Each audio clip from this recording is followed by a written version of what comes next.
truth? Oh, I'm all ears. Okay. The truth. I always tell the truth, even when I lie.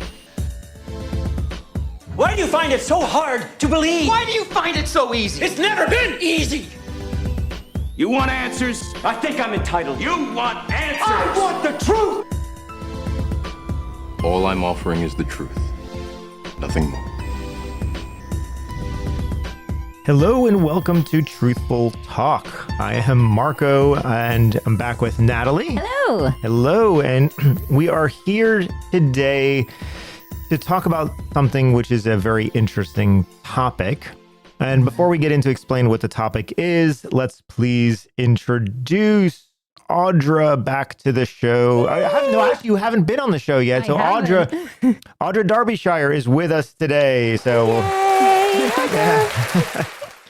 I don't know why I was saying back to the show, because I just feel that you've been here, but you haven't yet. In spirit. In spirit. Absolutely in spirit. We've been talking.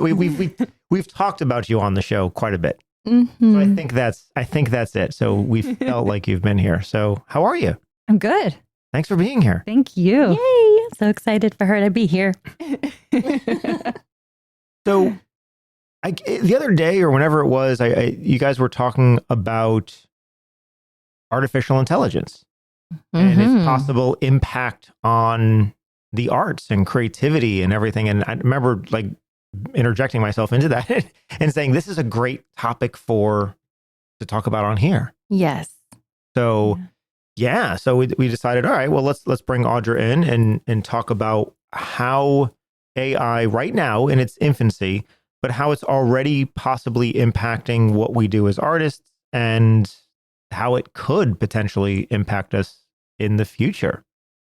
Yeah. A beginning. And I think a good beginning is someone like myself who has zero knowledge and or I guess I am interested in Chat GPT, all these things it's fascinating to me, but I'm not with the cool kids on this, meaning is I don't understand it. I don't know what they're saying. I'm trying to catch up and I'm trying to flirt with the process. I just don't even know how it even kind of works. I just think of it as like I don't know, some kind of plagiarize. Like I keep thinking it's just like, isn't it just something that plagiarizes things for you? And I just remember being in high school and it was against everything that I grew up with learning. Like you have to have original material. And if it's sourced from anybody else or you get it from somebody else, you have to have it sourced. Anyway, it's just technology for me is going really, really quickly. And when I see people who've mastered it or are using it to write scripts or write emails or write their essays for school, I'm just like, What are you doing and how are you doing that? And isn't it doing all the work for you? So what are you doing really? It is interesting because right now, intellectual property laws they're not keeping pace with the advancements in technology. So there's like this whole area that's not even, the points that you bring up are really valid because people don't know quite how to address them yet. And we're behind in the way that it's governed and the way that the courts will deal with it too. So, that's interesting. So the intellectual property laws, you're meaning they just don't have. They haven't caught up yet. And the technology is, of course, not done evolving. It won't be. It's changing at such a pace. Education can't keep pace. Law can't keep pace. Governments can't keep pace. Wow. Yeah. And it was even kind of like that before with the internet and all of that, when that was, being utilized with everyone, meaning is like the technology of it, just the laws. So with this new aspect, I don't know how long it's been out, this GPT AI stuff, it's just fascinating. It's like the wild, wild west once again, in regards to where do we start? What is it? And it's fascinating to me. And as far as plagiarizing, it is. It's such an interesting way to do it because we're not plagiarizing with ChatGPT one source anymore. It's going out and finding 100 sources, combining them together and saying, oh, here's the answer to what you're looking for. So it is reusing and repopulating stuff that has been fed into it, but it does it in a way that at least appears unique when it's not. Yeah, and that's maybe why I have such a hard time with it, like accepting it as maybe original material or something. I had Alex Jackson, the darling, sweet Alex Jackson, with a talented. He was trying to show it to me. He's like, "Look what it can do," and he populated he inputted like people, a place, a thing, and then he gave it a subject line, and it was like, I think about ants or something, and it's like, write a script, and it wrote a whole script. And it was fascinating. And then I don't know what you do with that from there. Are people actually taking that script and then possibly publishing it or like writing a song like that? And then it's just. Well, I'm sure people are going to try to do that, because to bring up intellectual property, the thing that's really interesting there is if I went and just took Taylor Swift's song and sang it my own way and called it my own, I'm stealing her property. But if I ask ChatGPT, write me a song, and it uses lyrics from Taylor Swift, lyrics from ZZ Top, lyrics from Led Zeppelin, lyrics from Pink Floyd, and puts it all together, whose intellectual property am I infringing? And am I infringing on it if I'm taking just small pieces of it? And that's going to be a really interesting thing to look at in the future. Well, it's not necessarily taking pieces directly. AI, and to think about AI in a really simple terms, and just to disclaim, I'm no expert, but I do work in an organization where we deal a lot with AI education. And so I have a glimpse into this, but to explain it very simply, AI models very basically, they're all about pattern recognition. And then when you're dealing with Gen AI and predictive models, they're taking those patterns and then forecasting into the future. So that's kind of the basis of where Gen AI is coming from, is the pattern recognition and then generating essentially a prediction or forecast, and whether that takes the form of a text story or if it's generating an image or whatever it is. But it's based on stuff that's been input. Yeah, that's the data being fed in, that it's generating. It's analyzing all the data that you feed into it and identifying patterns in that data and then taking those patterns to make predictions. And right now, I guess there's no protection against that. If I decided to take Pink Floyd's entire repertoire and feed it in and say, make me something similar.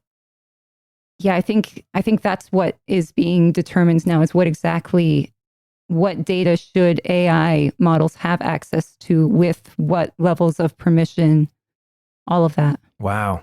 And it reminds me of what the music industry since the 50s or before, like when somebody would say like you copyrighted or you infringed my stuff, and it's like the courts have to prove that, but they're very slippery slopes, because we get inspired. There's inspiration that comes from other artists in previous generations, and et cetera, et cetera. And there's just it's like the courts decide based upon, I don't know what they're like, the criteria that goes ahead and says, yep, that's a whole verse from this and that and the other. So it's just, I don't know, from inspiration. And you're like, yeah, I did something similar to what Beyonce did. I didn't do exactly what she did. But from an AI's perspective, it's just very interesting. Just crazy. Because from an artist standpoint, we do that artistically. Mm-hmm. We take from other artistic inspirations to then create our own thing, which could be similar to what someone else did. But, right? So then where's the line going to be? I think, and I was thinking about this yesterday, because I was thinking about, what am I going to talk about when I get here? But when you think about art in any medium, it's a collaboration between so many different elements that you as the artist don't necessarily have full control over. So if you are painting, the physical properties of the paint, the way that things mix together, the humidity in there, all these different factors influence it. As an actor, you're working with yourself. And let's just isolate ourselves for a minute and not think about any of the other external factors that go into that, but just with yourself. In any moment, on any particular day, your experience as a human being is going to be different. And all the preparation that you take into it, all your personal experiences leading up to that moment in your life, all go into it. It's just in different ways.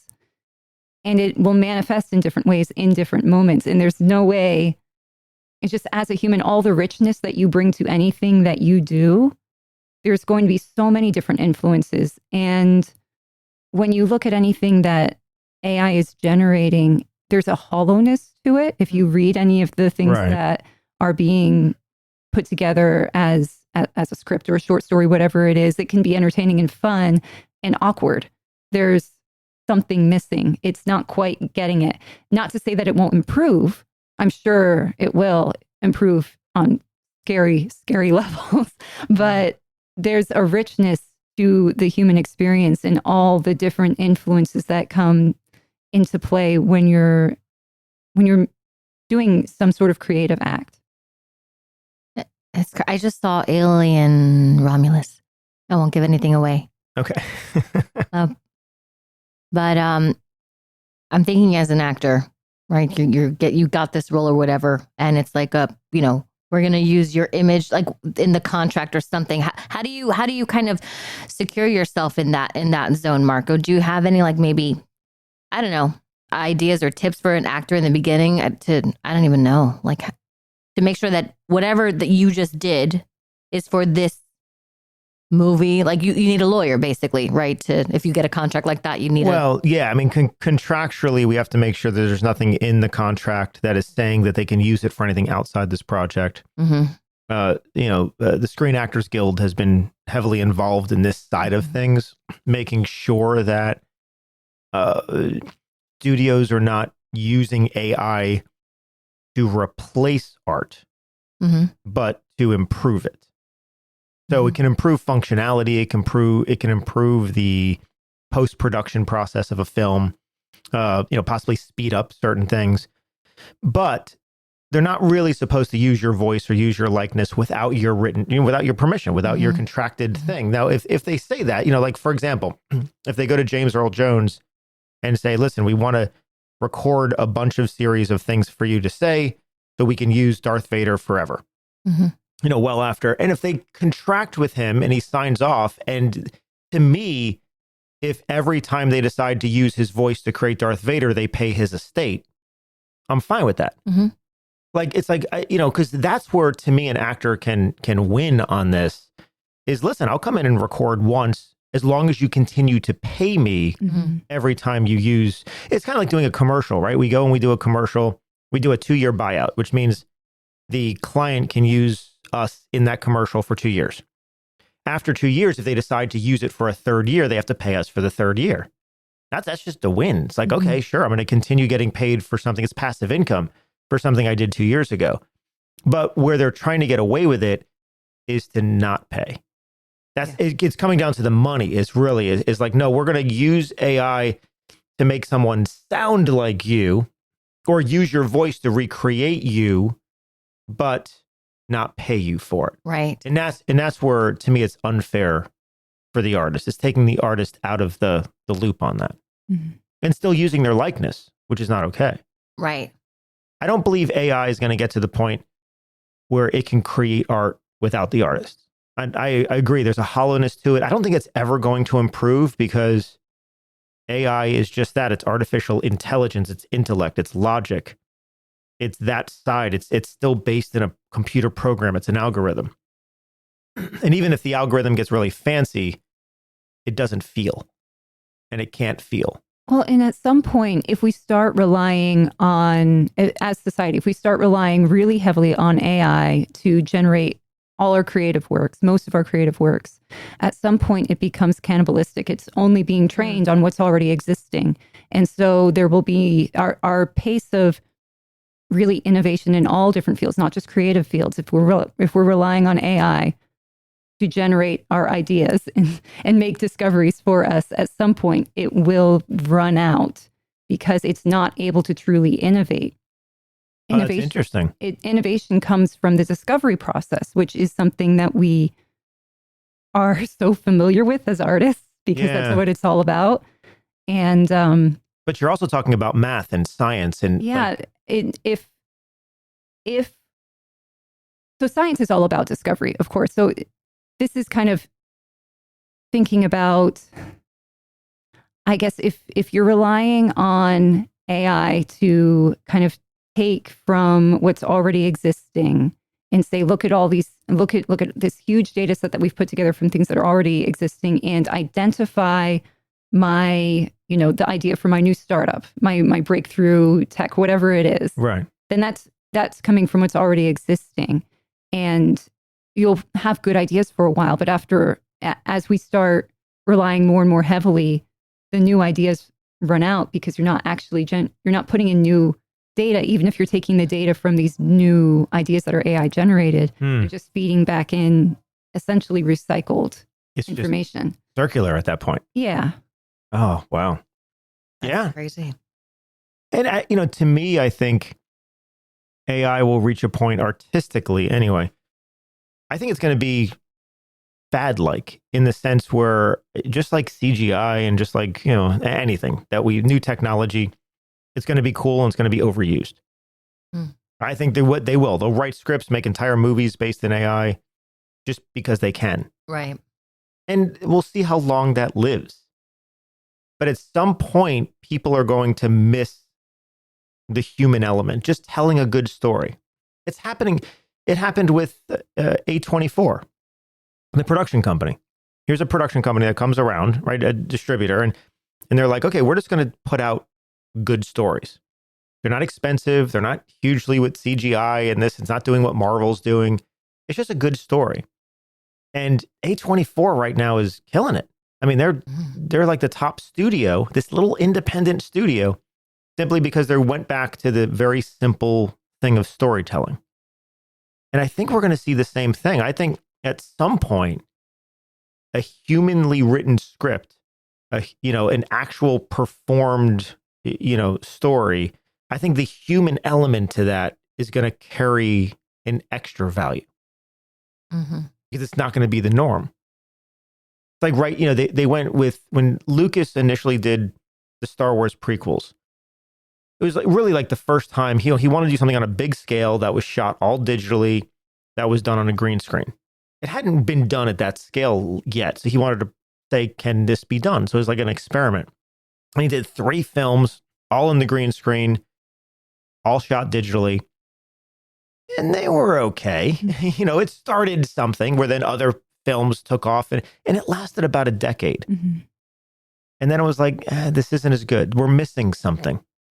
And then films started to go back. Even the modern Star Wars that we watch, Andor, and when they same people who made Rogue One, and now they're building sets again, and they're putting actors in the environment, and they're telling human stories, and they're not relying so heavily on CGI because it went too far, and then it came back. I think AI is going to do the same thing. I think it's going to go too far, but we don't know where that is, right? We don't know what too far is until we go there, and then I think it's going to come back. I agree. Yeah. And then the human written story, someone that actually sat down and wrote, maybe even by hand, wrote a script again. That's going to... With a pencil? Are you crazy? Right? But that's going to carry value. And then actually just doing a simple story with actors performing, that's going to carry value. Yeah. Very interesting. One thing that I find really interesting about the creative process that I don't think AI will ever be able to replicate, and I found a word for it recently, because I remember when I was taking auditions class, actually, and I was in Rob's class, I was having so much trouble. We were in the monologues, and I had reached a point, and this is the very first class that I ever took in acting. And I had reached a point in the monologue where I was feeling just absolutely, totally lost in what I was doing. I had been feeling good, like I was making progress for a while. And then I got to a point where I was lost at sea. And he shared... he compared it to, so you're rowing away from the shore at one end, and then you get to the middle of the ocean and you don't know where you're at, but you got to keep rowing because eventually you'll see the other shore. And there's a term for it that I just stumbled upon recently called liminality. It's that exact that exact feeling of you, and it's a part of any journey where you leave what's familiar and then you keep going, you get to a point where you feel absolutely lost, and that's where the new discoveries start happening. Right. And they come from places that you don't expect. Which means when thinking about AI, you're feeding data that you expect to be valuable. True. So these unexpected discoveries and unexpected influences happen when you're there in the middle of the sea and you have no idea of the shores around you, but you just keep digging, keep rowing, and eventually you find your way to the next shore. And that's something that we do so much when we're developing characters, with the deep process that you teach at TA, we go there, we go out into sea, because that's where the discoveries happen. That's a really good point. And since AI is based in logic, it's based in the known, how can it ever get lost to then discover something new? Yeah. Yeah, because we have to do that. We have to go to that very vulnerable place, which exists in the living moment. And we have to get lost in that living moment and then discover something that we've never seen or known before. And that's a human thing. It's a human thing. And it happens in life, not just the creative process. Yeah, growing right. pains. Yeah, exactly. In life. The growing pains of life in general. And like in TA, we at least get trained to be okay in that liminality. What a Liminality. I love that. Oh, but like you have to be comfortable with that unknown process. But like you're saying that just in life, it happens too. And there's moments, and I just had a conversation with another actress at TA, and it's the thing about growing pains. Like you have to kind of struggle through it, be with it, be still, all of that stuff until you, go and find that. But that's like that moment of, like you said, discovery, or those aha moments where you just have to keep going forward instead of don't go back to shore. Right. Yeah. Well, because Burn you the boats, can, right? I guess that's the thing. You get to the point where you're just about to leave, where you can't see shore anymore, which is the true unknown. You could always go back instead of going forward. Right. You have to go, because, just us as actors, we pick up a script, and of course, there's an immediate impression of who you think this character is. Yeah. But you have to keep digging and keep rowing your boat until you forget that impression, so you can discover something new. Which is eventually, and we have to have the faith that we can. Yeah. yes. Faith is another thing that I don't think AI can develop. Yeah. That would be interesting. Because it's a belief in the unknown. And since it's logically based, it can't do that. It can replicate that. It can try to show that. But Yeah. I remember when I first watched Ex Machina. Great movie. That movie scared the hell out of me. Oh. And it was just so well done. Because the whole point of the movie, right, was that this thing, this creation, the whole challenge it was given was to convince a human that it was real. But it didn't really feel, it didn't, like, it was just an algorithm that it's running. But it can be so convincing, even though there's no authentic feeling. And I was like, oh my God, if we get to this point, we're in trouble. I thought, we've had so many warning signs. Right. And so many movies about these things. James Cameron's been telling us this for decades. Pulling out his hair. He gave us the warning sign with the Terminator back in 84, right? So it's like he's been telling us this for forever. But it is interesting to see that it really can replicate what it thinks human emotion is, but doesn't actually feel, which means it doesn't actually discover. There's nothing new coming out of it, which then defies art. Art is creativity through expression, right? To create something, to bring something anew that didn't exist prior.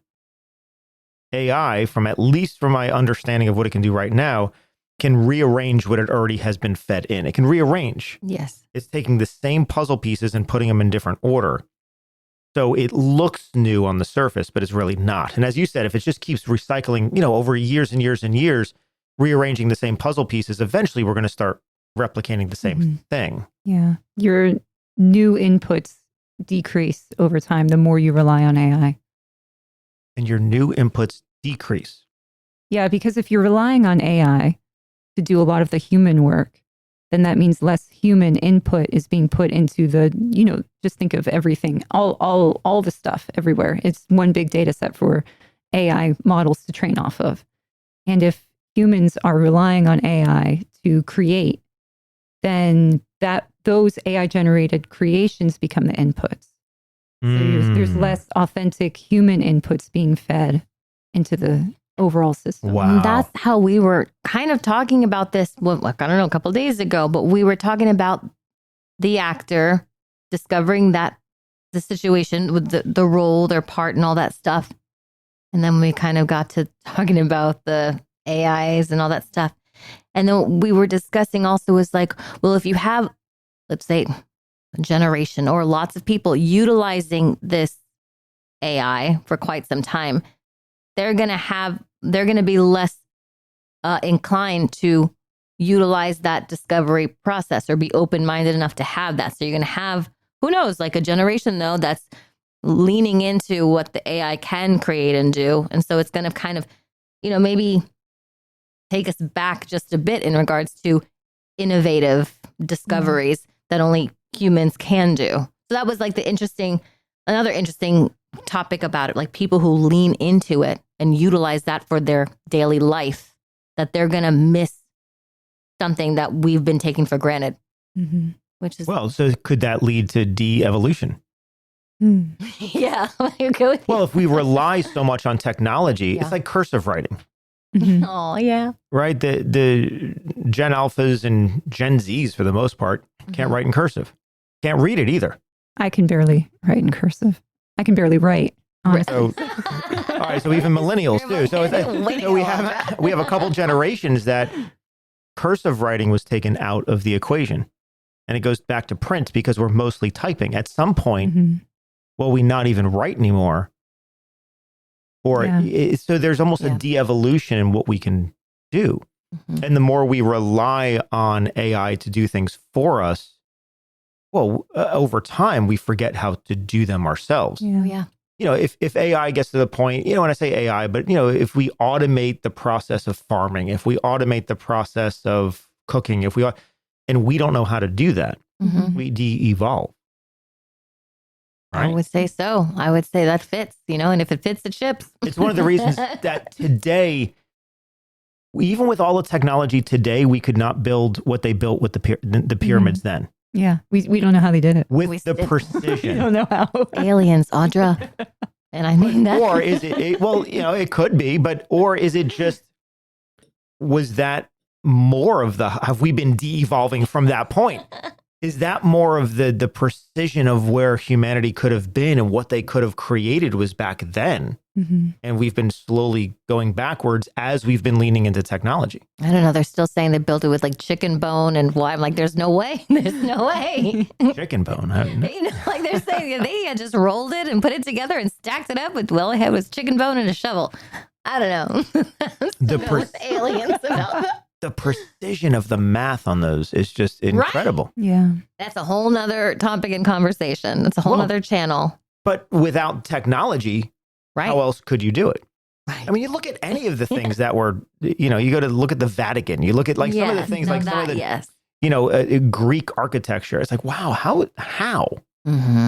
How? Because today we limit our thinking based on what our technology can do. And of course, how expensive it's going to be to use our technology to do that. Versus then, it was just humans. How many humans can we get together? Oh, good, 1,000? Great. Let's get 1,000 humans and do this. And they would do it. Together, yeah. And how long that architecture has still lasted compared to things that are built 30 years ago today. Right. So you had a fridge, and just on that note, I don't interrupt you, but you had a fridge that was from 1970 in the play that we're in. Say goodnight, Gracie. Had an authentic. We still have that and fridge. You still have it because it was made because so it works. Good, and it works. And when you open the fridge, I mean, it's like a hunk of sexy metal. It's thick. It's like there's no, it's just cast iron. I mean, it's, Yeah, the only thing that went was the handle. The only thing that went was the handle. And Did you break it? That worked. It worked. It worked. I don't know about that. I didn't know how to do it. But yeah, wonderfully made. Right? The tub we had on stage. How heavy was that We still tub? have that. Oh, it's cast iron. Again, the sink was cast iron. It was like, oh my God, this stuff will, unless you forcefully destroy it, it's not going to go bad. Right. It doesn't. From that time, 1970, whenever it was made, to now, I have an acrylic tub in my house, and I'm like, you can't even sneeze on it wrong because it'll tip yeah, it'll break. But that stuff, is beautifully well made, and now it's very everything is flimsy. But when we start looking at leaning on technology too much, it's planes and aeronautics have been pretty good for a while. And then lately, there's a lot of stuff going wrong, right? Especially with Boeing. Oh, There's just a lot of things from space travel to air travel to there's just like things going. And why is that? Like, and to me, it's the human quality control of things. We're looking to increase the profits, so we reduce the amount of manpower to then just say, okay, we're just going to automate this. And all of a sudden, doors are flying off planes in the middle of whatever. You know, a tire just exploded on the Atlanta tarmac yesterday, I think it was. So it's like, what is happening? And this one company, being Boeing, is taking the brunt of it. And to me, a lot of that is, again, we're automating too much. So we're reducing quality control. We're reducing the understanding of putting in the patience or putting in the effort to make sure things work properly. And they're going to try it. I mean, how can I, blame corporate, even though I have my own opinions about it? What I'm saying is, if they're out to make money, and this is where it's like, well, we got AI and I don't need people working at the counter anymore because I'm going to automate this and I'm going to save so much money. And I understand the human factor of people losing their jobs, and generationally, every job kind of gets, slowly they get cut. And I remember not too long ago, I think it was the truck drivers that were like, whoa. Like, because they're trying to also come for them as well. But before it was the cashiers and now that we're used to just self-checkout. But what I kind of see sometimes is like, there's a rubber band effect. It's like the companies want to jump so fast to something to try it, to save, let's say, so much money. And then we have so much, negative things happening, or the casualties in real time. And then that's the price that they have to see how far back they can pull this thing, I think, in order for them to make as much as possible and, appease their whoever shareholders up there. And it's crazy. But I hope that eventually there's going to be a nice balance in between those two things, because it is scary when something else is being automated and it doesn't have the human love, quality, mastery, focus, that care that a machine just can't have. Well, and the more we replace people with machines, we lose the human touch. And then we're also putting a lot of people out of work. Yeah. And I know there will be new jobs that need to understand how to use AI, but still we're missing the human to human connection. Oh, yeah. The self-checkout. It's like, wait, no, I mean, I got to go to a grocery store, and then I'm going to self-checkout. Like, I'm going to do your job for, like, I should get a discount for that. Right. I'll check my own stuff out. I'll do your job for you, but give me a discount. And the opposite happened. And now the opposite is happening. Oh, you have to pay. You have to pay a membership to do self. It's like, what is happening? But we're losing that human to human connection. And as a teacher, I'm wondering, at what point are they going to try to replace teachers with AI? At what point? Because it's conceivable. It's like, we're just teaching history, just these lessons. We already have online and automated and that type of thing. Well, at what point does ChatGPT get smart enough to say, well, it's going to teach? Right. And again, we lose the human connection. It becomes a big risk too, because whenever you have something trained on AI that's in a position of like education or determining, like different insurance companies are using it now to try to identify fraud, but it's kind of overflagging things is what my understanding is. Whenever you're relying on these systems like this, you really have to take a very close look at what data is being fed to it, because ultimately that's going to create, if it's not an equitable data set, it's going to create machine bias. Yeah. And the prejudices that we have overall as a society are going to be perpetuated in these AI models. So the issue of AI ethics comes into play. Oh, love that. Gosh. But can those ethics be programmed properly? But because that's a really good point. Wow, that's a really, really interesting point. Because if the bottom line of the company is the bottom line, what ethics are we teaching the model? If it's all about profit and maximizing profit. Right. So if you have an AI model that's trained to identify for like who might be a potential good person, if you get all these applications to rent out a property, and it's going to determine for you whose application moves forward.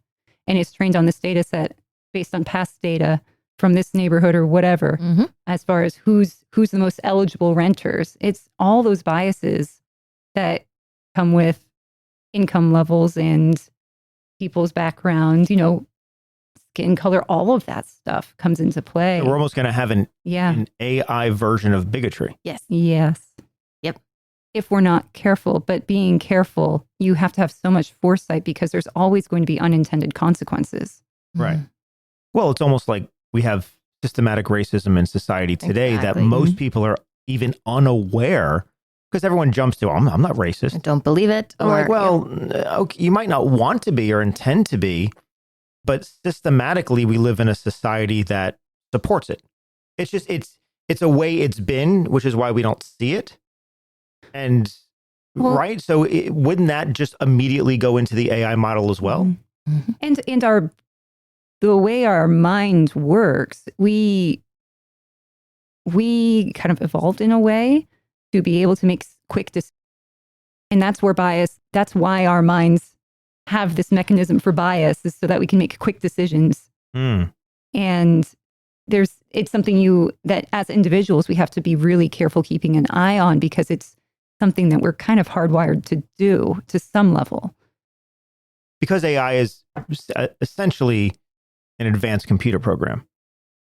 So then how does that lead it? So what you're saying is it depends on who's feeding it the information. Yes. Yeah, where that information is being sourced from.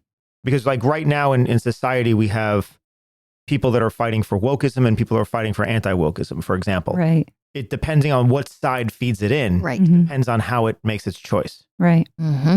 And all those wonderful issues that we have currently and previously, that where everybody's trying to, well, I think if they want to make, life better for people in America, if you will, that we're trying to untangle, like you said, systematic things in every single system, like from government to the prisons to the corporate to all this stuff that we have to clean up, what's been done for God knows how long, but it's already here. The AI is already here, so they already have been input. So it's just a faster way to be more systemically biased. I don't know if there's a faster way until, so it's another thing to clean up and be aware of. And that's fascinating. Well, I mean, because we're dealing with, the people that are feeding it are going to be the people with money, people with power, people that own it and control it. And AI is being developed predominantly in the United States and in China right now.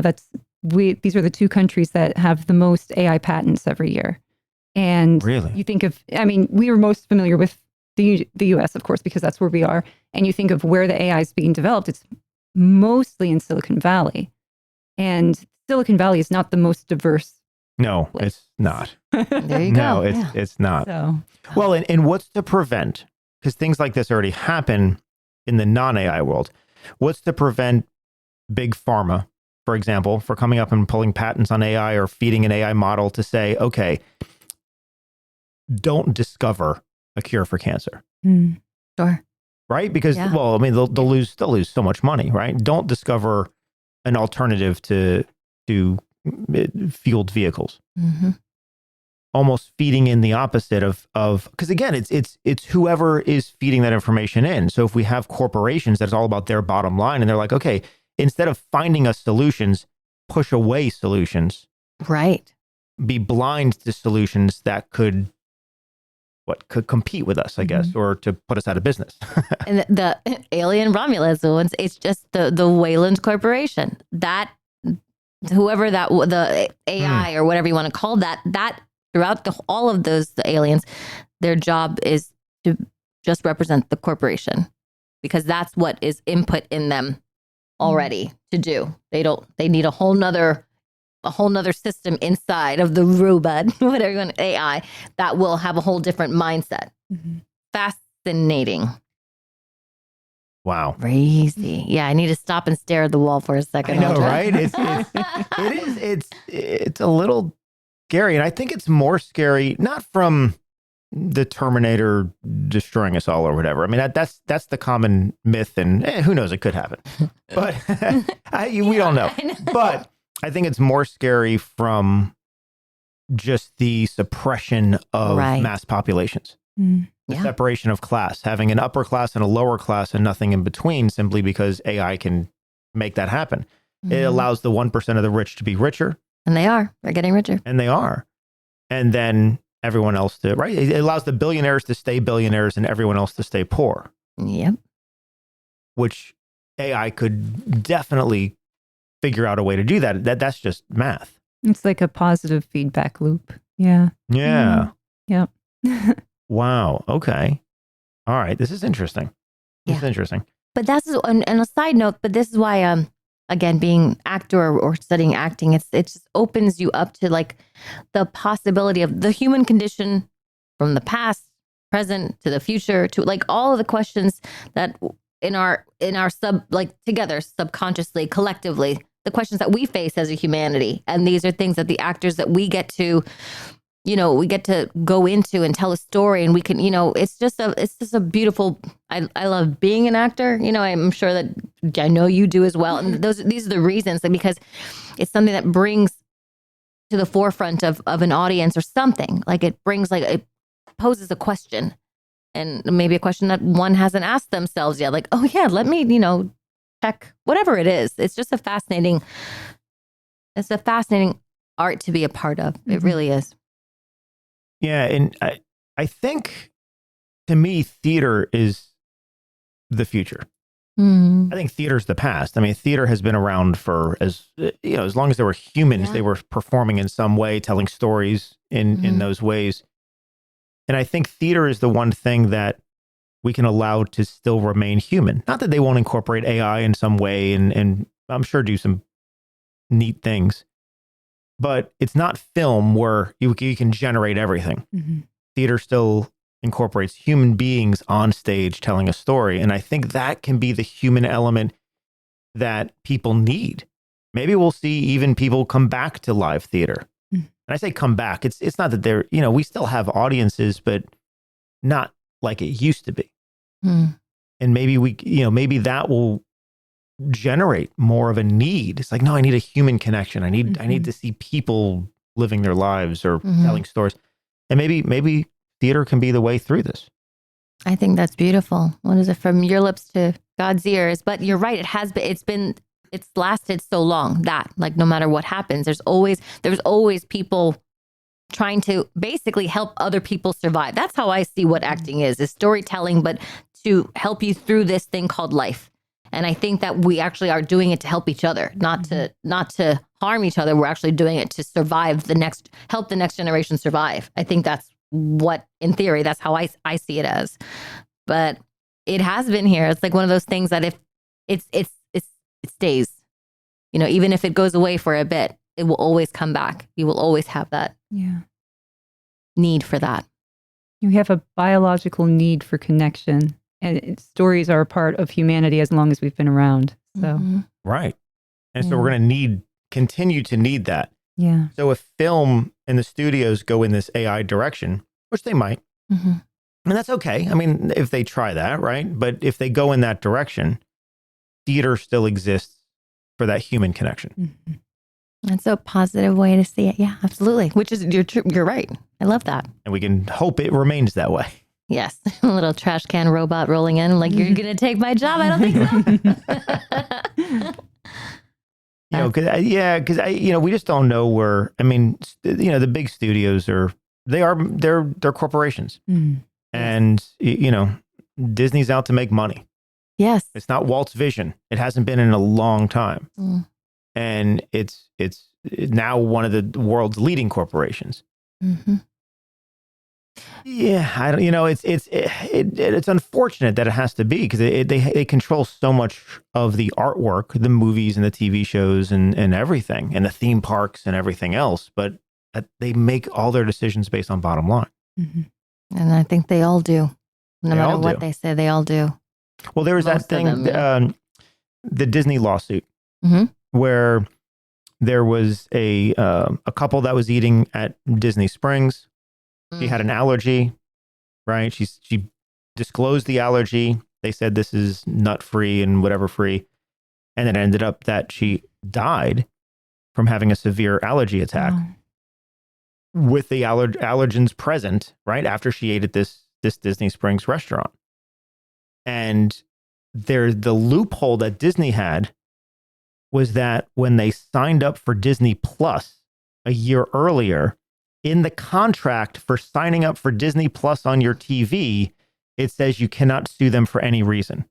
Wow. And so Disney's coming back and saying, no, I'm sorry, you can't bring a lawsuit for wrongful death because when you signed up for Disney Plus, the trial, you clicked yes on this contract, which says you're not allowed to bring a lawsuit against our company. That's ridiculous. Which means everyone that's ever signed up for Disney Plus Absolutely. has forfeited the ability to sue the company for any reason, Now, even unassociated with their streaming channel. on a side note, from what I heard, the husband of the deceased, the wife who's deceased, he's saying, or his lawyer said, well, it was my husband. It was, what was it? It was either she signed up for it or he signed up for it. But basically, the argument is holding water because his defense is saying, wait a second, he didn't sign up for Disney Plus like she did. Right. So therefore, that is not valid because the partner did it, not the person. So it's just crazy because, yeah, what are we signing when we check the box to use my iPhone? This is crazy. And this is where, again, coming back to AI, it's like, I don't want them using AI for that. It's like Disney saying, okay, AI, figure out how we can reword this contract. Yes. So that no one could ever sue us for anything. But because we downloaded a game on our phone and clicked yes, clicked accept without reading this crazy long contract. And all of a sudden, a wrongful death, there's no consequence. And it's like, woof, my goodness, what else is did we happening? click? I click all right, the time. what What else? We all have phones and we all have apps on our phones and you have to click accept every time you download an app. What have we done? And it's back to the very beginning of what you were talking about, how it's the beginning of this, that the legal system can't catch up with how fast the technology is going. So it's just the Wild West, and corporations will get away with murder if they can. Until something happens, they will get away with it as far as they can. That's what I just keep seeing and learning from all these little documentaries, the Madoffs of the world, the people, whatever it is. Right. It's in black and white. We don't know because it's not, what do you call it? We're not reading 4 pages of, technical jargon in order to use our technology. So again, we're chained, if you will. We're at the mercy of whatever's in there because I don't know what's in there. Right. And I love the fact that hopefully the education system that's protected, hopefully, but the ethics, the laws, like you were talking about, what did you say? Like artificial AI ethics law. Like, I mean, my God, can you imagine going to school for that? Because you have to. It's not even because there are firms that specialize in it. Yeah. Yes, and God bless them because there's no other way. Right. Because if the only way to basically combat these people, these are juggernauts. These are obviously, everybody knows this, like the corporations. There's no way you, as the lay unless you're a lawyer that has been training, there's no way that you're going to read that and understand anything. You're just of course not. Go to Disney, get your Typhoon Lagoon passes, go have a churro and enjoy the time. Like you don't know. And it's interesting because law is one thing. Law gets tested in courts. Courts is where you find out what the written law actually does in real life. So this is an interesting thing that Marco brought up because I don't know if Disney wrote their contract with that intent. They're just trying to get out of a lawsuit. Well, that's fascinating. Whatever this is will set precedent. Yeah, for sure. It's very interesting to follow. My God, I should have been a lawyer. No. I would have been miserable. I would have loved to. I would have been terrible at it, but just for my own information, like, haha, I understand this. It's ridiculous. No. Yeah, I can't. That and a psychologist. Those are 2 things in my next. Psychology would be fun. That would be fun. I think that would be a lot of fun. I wanted to, before I really wanted to become an actress, walk the walk and whatever, talk the talk. The only way in, because my mother was like, there's no, go find a real actress or you can't get a real job. So I was like, well, okay. And then I was thinking in my room, what can I do? Ding. Psychology. Perfect. And I took a couple of courses. Yeah. I was like, this is way too much work. But no, I feel like in another world, or maybe who knows, I'll go back and just so that I just understand. And that's why I wanted to, anyways, was to understand the human mind more. Yeah. And that's what acting is to me, and the experience of it all. Yeah. Yeah. I think psychology would be so interesting just to understand the behavior of people who you see around you, who are close to you. Your family. Yeah. Just understanding what is going on there. You are a narcissist. and you all are. I quit. Too much work. Good times.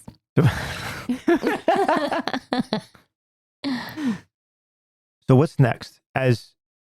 Where do you see the future going, Audra? Well, I think some of the things that we've talked about already have kind of touched on. I do think, because of different pressures in markets, there's going to be and there already is a very fast, there's this race to try to adopt AI technologies into all sorts of different products. And at that speed, there's not a lot of space for ethical considerations to happen, let alone that laws aren't keeping pace. And, it's just happening so fast. So I think that's going to keep advancing at a rapid pace for a while until we reach a point where it's like, wait a minute, things are going to your point with the rubber band, they're going to snap back, I think. And there probably will be a premium for human content at some point too. It might take a while to get there. But I think that all those things will balance out because ultimately AI, as it currently is, and as it will likely continue to be, I don't believe it will be a replacement for human creativity and human invention and innovation. It is a tool that we can use to really help advance new solutions in technology and science. I think it can be a great thing for medical fields and helping us address things like climate change and different solutions to that. But it's not a replacement for humans. It's a tool we can use just like any other tool that we've had in the history of humanity. So that we've ever created. Right. Yeah. How about you, Nat? Anything that you're... Ooh, I'm just going for the ride. Buckle up, going for the ride. But I do feel that what you're saying, Audra, absolutely. Like it's just time. And also back to the beginning of being in this place of the unknown. Every single generation has had a conversation like, oh my God, this is the scariest time to ever be alive. Right. Nobody has it worse. We're the ones, and I get that. But I think like, as long as we're doing our due diligence of being aware of what's happening, being curious to what's happening, you ride the wave and support whatever it is that, I don't know, you feel passionate about. So I don't know, just being aware and continuing on. Mm-hmm. I don't know, and ride the wave. And as artists, just keep creating. Yeah. Yes. Keep creating to the best we can. Just read the contracts that you sign as artists. Yeah, proceed with caution. Is there a lawyer out there when I talk to an AI lawyer ethics? I need one of those in my life. Yeah, I think agents are going to have to start carrying that. Yeah. Like they're going to have to start either being very up to speed on AI or at least have attorneys that are up to speed on AI. And that's such a unique, like you were saying, Audra, what a unique, let's say, training. And that's just fresh off of so fascinating. Yeah, that's another conversation. Yes. Marco, the agents and the geez, Louise. So this was fun. Fun. Wow. Okay. AI. Wow. What if scenarios of aliens invading and everything? Yes. Not today. Not today. All right. Well, we've reached the end of this conversation. So thank you, Audra, so much for being here. Thank you. It's really great to have you here. Yes. Nat, as always, it's wonderful doing this with you. Ditto, Marco. And for all of you out there, thank you once again for tuning in. We really, really appreciate it. If you're enjoying the show, please spread the word. We love for you to share this with family and friends and bring them on board with us. Absolutely. And until next time, please remember to treat yourself with kindness and reward yourself for the risks that you take. All right. Bye now. If you'd like to learn more about our studio and what we do, you can find us online at truthfulacting.com. And check out truthfulactingonline.com for our Learn at Home at Your Own Pace courses. So what I told you was true, from a certain point of view. You must unlearn what you have learned. I know what you're trying to do. I'm trying to free your mind, but I can only show you the door. You're the one that has to walk through it.